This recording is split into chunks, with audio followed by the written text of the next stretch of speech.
प्रभु तेरी वाणी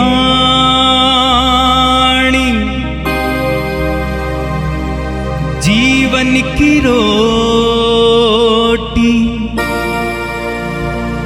नयनों की ज्योति,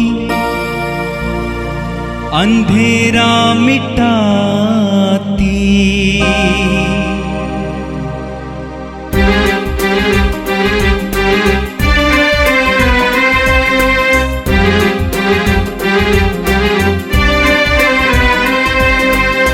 प्रभु तेरी वाणी जीवन की रोटी, नयनों की ज्योति, अंधेरा मिटाती। प्रभु तेरी वाणी जीवन की रोटी, नयनों की ज्योति, अंधेरा मिटाती। वाणी वाणी वाणी वाणी वाणी पवित्र है, शाश्वत है, जीवन का मन्ना है। 10 अगस्त सोमवार। पहला पाठ कुरिन्थियों के नाम संत पौलुस का दूसरा पत्र, अध्याय 9, पद संख्याएं 6 से 10 तक। इस बात का ध्यान रखें कि जो कम बोता है वह कम लूनता है, और जो अधिक बोता है वह अधिक लूनता है। हर एक ने अपने मन में जितना निश्चित किया है उतना ही दे। वह अनिच्छा से अथवा लाचारी से ऐसा ना करें, क्योंकि ईश्वर प्रसन्नता से देने वाले को प्यार करता है। ईश्वर आप लोगों को प्रचुर मात्रा में हर प्रकार का वरदान देने में समर्थ है, जिससे आपको कभी किसी तरह की कोई कमी नहीं हो, बल्कि हर भले काम के लिए चंदा देने के लिए भी बहुत कुछ बच जाए। धर्म ग्रंथ में लिखा है, उसने उदारता पूर्वक दरिद्रों को दान दिया है, उसकी धार्मिकता सदा बनी रहती है। जो बोने वाले को बीज और खाने वाले को भोजन देता है, वह आपको बोने के लिए बीज देगा, उसे बढ़ाएगा और आपकी उदारता की अच्छी फसल उत्पन्न करेगा। यह प्रभु की वाणी है। संत यूहन्ना के अनुसार पवित्र सुसमाचार, अध्याय 12, वाक्य 24 से 26 तक। यीशु ने कहा, मैं तुम लोगों से ये कहता हूं, जब तक गेहूं का दाना मिट्टी में गिरकर नहीं मर जाता, तब तक वो अकेला ही रहता है, परंतु यदि वो मर जाता है तो बहुत फल देता है। जो अपने जीवन को प्यार करता है वो उसका सर्वनाश करता है, और जो इस संसार में अपने जीवन से बैर करता है वो उसे अनंत जीवन के लिए सुरक्षित रखता है। यदि कोई मेरी सेवा करना चाहता है तो वो मेरा अनुसरण करे। जहां मैं हूं वहीं मेरा सेवक भी होगा। जो मेरी सेवा करेगा, मेरा पिता उसको सम्मान प्रदान करेगा। यह प्रभु का दिव्य सुसमाचार है। ख्रिस्त प्रभु की जय। मेरे प्रिय भाई और बहनों, आज हम एक महान शहीद संत का त्योहार मनाते हैं। उनका नाम है संत लॉरेंस। आज के पहले पाठ में आपने सुना कुरिन्थियों के दूसरे पत्र के अध्याय 9 से। वहां पर संत पौलुस दान देने के बारे में बताया। एक विश्वासी को लेने की अपेक्षा देना सीखना होगा। पवित्र वचन में बार बार इसके बारे में बताया गया है। मलाकी के ग्रंथ में और अन्य ग्रंथों में भी दान देने की आवश्यकता के बारे में बताया गया है। हम विश्वासियों को देने में आगे रहना चाहिए, अपनी क्षमता के अनुसार। लूकस के सुसमाचार के अध्याय 6 उसके वाक्य 38 में प्रभु यीशु कहते हैं, जिस नाप से तुम दूसरों के लिए नापोगे उसी नाप से तुम्हारे लिए भी नापा जाएगा। जिस नाप से तुम दूसरों के लिए नापोगे उसी नाप से तुम्हारे लिए भी नापा जाएगा। संत फ्रांसिस असीसी ने कहा है अपनी सुंदर प्रार्थना में, देने से ही प्राप्ति होती है। एक बहुत बड़ा रहस्य है। देने से ही प्राप्ति होती है। और आज के इस पहले पाठ में आपने सुना, वचन में लिखा हुआ कि 6 में, इस बात का ध्यान रखें कि जो कम बोता है वो कम लूनता है, और जो अधिक बोता है वो अधिक लूनता है। जो कम देता है कम पाता है, जो अधिक देता है अधिक पाता है। आज के परिप्रेक्ष्य में, विशेष करके आज के त्योहार के प्रसंग में, मैं यहां पे कहना चाहता हूं, प्रभु के वचन के द्वारा प्रभु हमें संत लॉरेंस के त्योहार के दिन ये बताना चाहते हैं कि जिस मात्रा में ईश्वर ने तुम्हें दिया है उस मात्रा में ईश्वर को दो। वास्तव में संत लॉरेंस हमारे लिए एक सुंदर उदाहरण है। बचपन में मैंने एक पाठ पढ़ा था, छोटा बच्चा था, क्लास में एक पाठ था। वो पाठ था केले के पेड़ के बारे में। केले का पेड़ माली रोपता है, किसान रोपता है, वो बड़ा हो जाता है और केला लाता है। अंत में माली क्या करता है, किसान क्या करता है, उसको काट के ले जाता है। उस केले के पेड़ ने अपना गर्दन ही अपने माली को दे दिया। उस केले के पेड़ ने अपने गर्दन को ही माली को दे दिया, रोपने वाले को। पौधा क्या सवाल कर सकता है? माली को पूरी आजादी है, वो किस फूल को तोड़े। हमारे हिंदू मंदिरों में फूल तोड़कर समर्पित किया जाता है।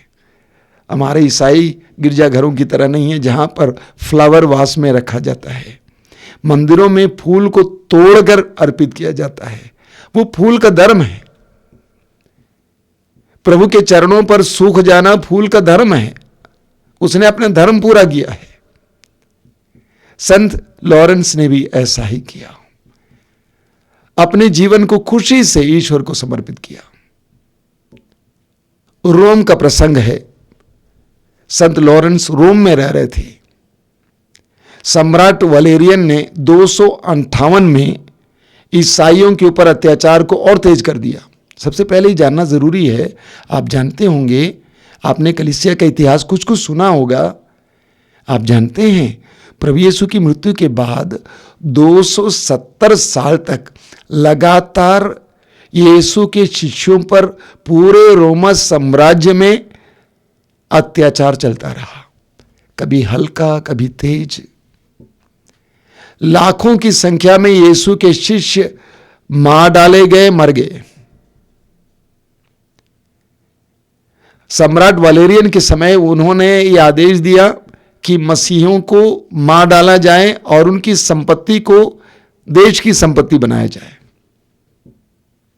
इसीलिए उस समय के संत पापा सिक्सटूस द्वितीय कुछ अन्य दासों के साथ पकड़े गए और वे वध के लिए ले जाए जा रहे थे। उस समय लॉरेंस ने कहा कि मुझे भी मौका मिलना चाहिए आपके साथ जाके मरने के लिए। तो कहा जाता है कि संत पापा ने उनसे कहा, जल्दी ही तुम्हारा मौका आने वाला है। संत पापा की मृत्यु के बाद सम्राट ने आदेश दिया कि कलीसिया की सारी संपत्ति को हड़प लिया जाए और वो देश की संपत्ति बनाया जाए। और उस समय कलीसिया की संपत्ति की रखवाली करने वाला संत लॉरेंस थे। उनको बुलाया गया, उनको बताया गया सारी संपत्ति देश का कर दो। और लॉरेंस ने क्या किया, 3 दिन के अंदर सारी संपत्ति को बेच डाला। और उसके बाद कुछ अंधे, लंगड़े, लूले, कोढ़ी, गरीब, विधवाओं को इकट्ठा करके राजा के सामने पेश हुआ। और राजा से क्या, सम्राट से कहा, यही कलीसिया की संपत्ति है। सम्राट क्रोधित हो जाता है और उसको मार डालने के लिए आदेश देता है। और लॉरेंस को जलाकर, भूनकर मारा गया था। कहा जाता है मजाक में, मरने से पहले लॉरेंस ने कहा, जो लोग उनको मार डाल रहे थे, अभी पक गया है, लेकर खा जाओ। यानी आनंद के साथ, खुशी के साथ संत लॉरेंस ने अपना जीवन अपने मुक्तिदाता प्रभु के लिए अर्पित किया।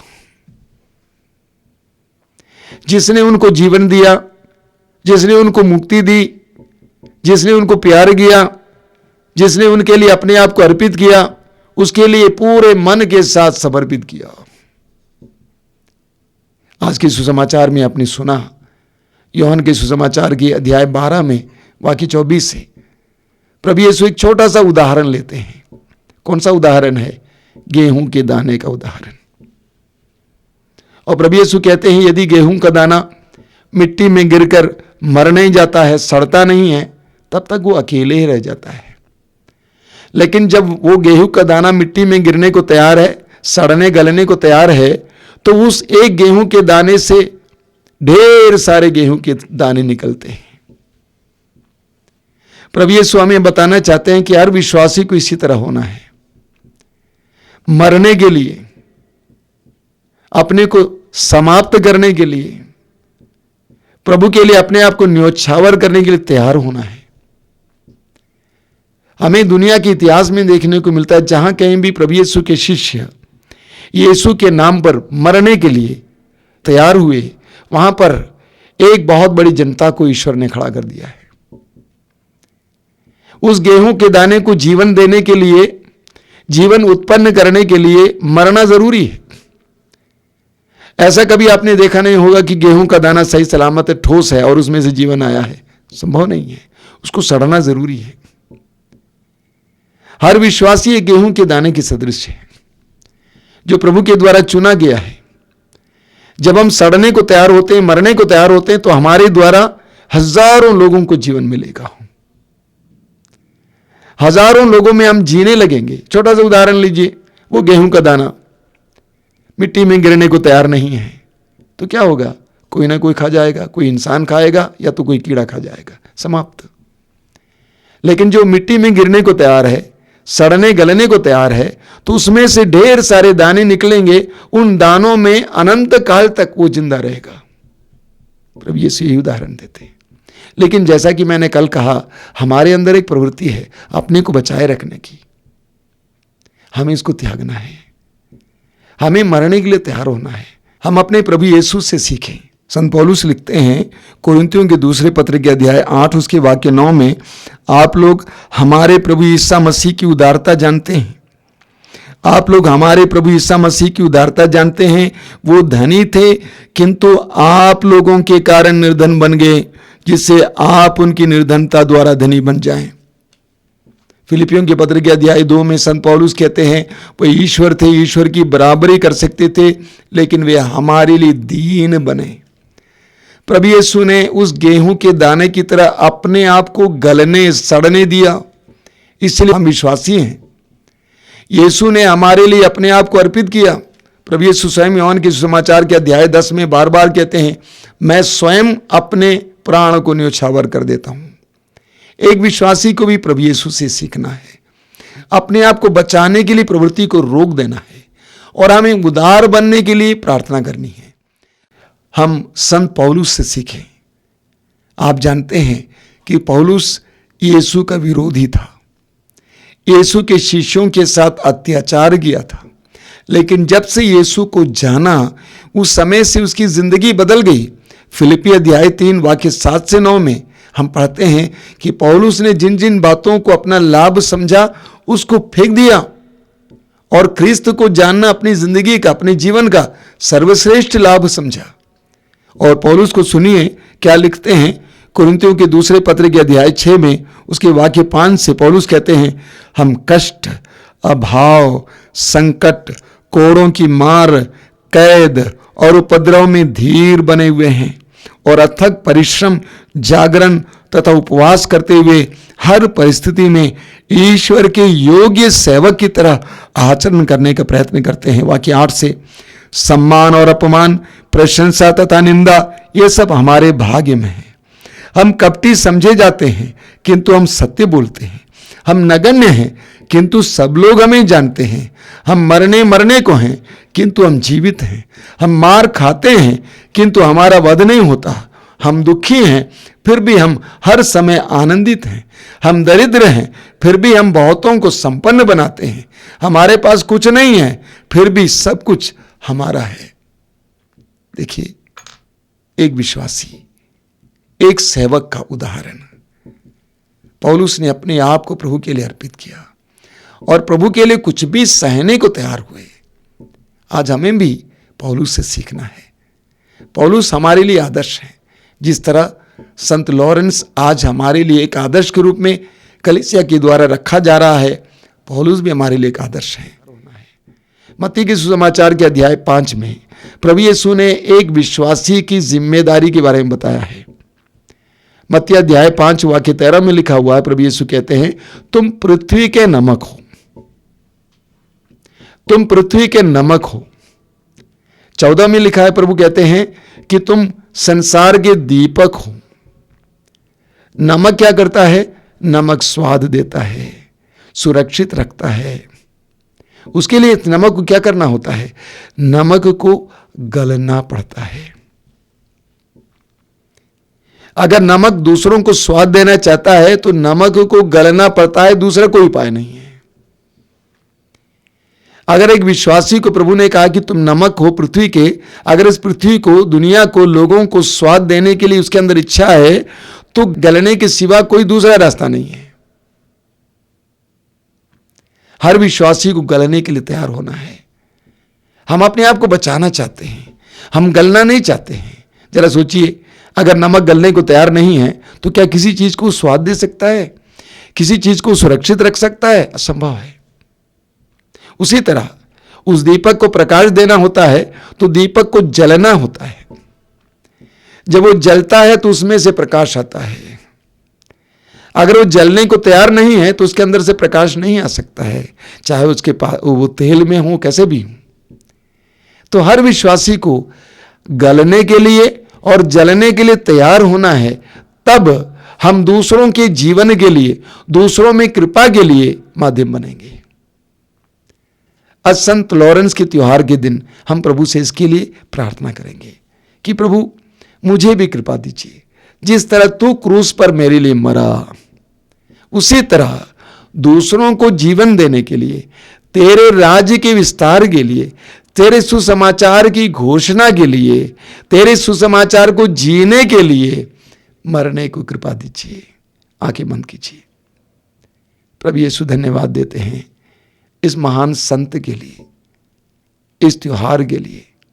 हम इस समय तुझसे प्रार्थना करते हैं, जितनी उदारता के साथ तूने हमें दिया है, उतनी उदारता के साथ हम दूसरों को दे सकें, हम तुझे दे सकें, अपने आप को दूसरों के कल्याण के लिए अर्पित कर सकें। कृपा दीजिए यीशु। प्रभु तेरी वाणी जीवन की रोटी, नयनों की ज्योति अंधेरा मिटाती। वाणी वाणी वाणी वाणी वाणी पवित्र है, शाश्वत है, जीवन का मन्ना है।